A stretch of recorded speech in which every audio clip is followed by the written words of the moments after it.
So, yeah, I'm Andrea, and I'm doing a monologue, so check it out. Girl, yo, what is you wearing? What is that, the Gap or something? Yo, girl, you got to go buy you some baby fat. Girl! Yo, what is you listening to? What is that, rock and roll or something? Yo, you got to get some Soulja Boy on that iPod, girl. Soulja Boy is banging. He is hanging, yo. Damn, girl, why you speak so good? Yo, I bet you got 100 on that vocab, because you know what? I cheated and I still failed. Girl, why you playing? Why is you lying? You know you ain't black. You's just a white girl with a tan, girl. You got to tell me your secret, because I got some white friends who wants to get DACA, but you know you ain't black. So stop playing. Stop joking. Oh, okay, so because I don't wear the same clothes that you wear, and because I don't listen to the same music that you listen to, and because my vocabulary has exceeded that of a 5th grade level, that makes me less black than you. You know, when you say things like that, that makes me feel bad. But not the kind of bad where I run home and find a corner and cry, asking God, why? Why don't these people like me? Why don't they think I'm black? Can't they see my skin color?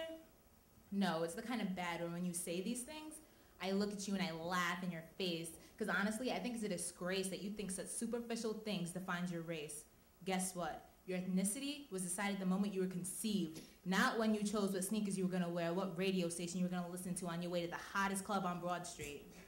Oh, and by the way, both my parents are Jamaican. They were both born there. So yeah, that makes me pretty damn Jamaican. So please refrain from calling me Jafakin because I don't smoke weed on a regular basis and because I don't rock dreads and talk about my love for Bob Marley.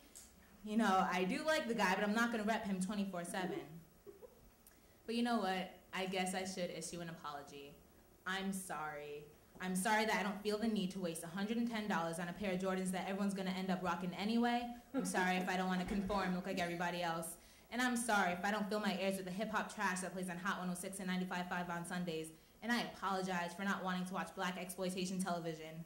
Oh, my bad, I mean BET.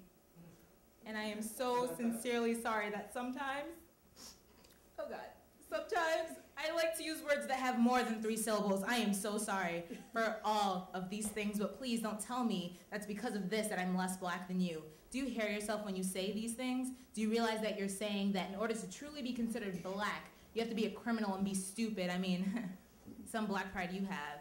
What if we were to flip the script? What if I were to ask you if you could name me one of Malcolm X's most famous speeches, or could you possibly tell me something about Dr. Martin Luther King other than the fact that he had a dream?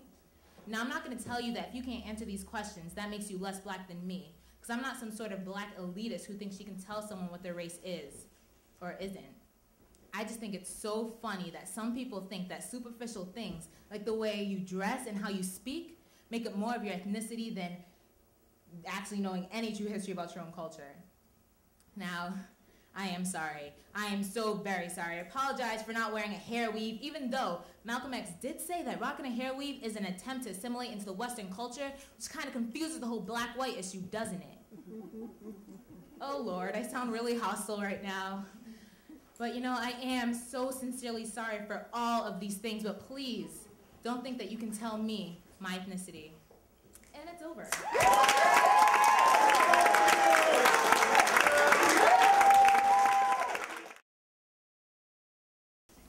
The Diary of a Sellout.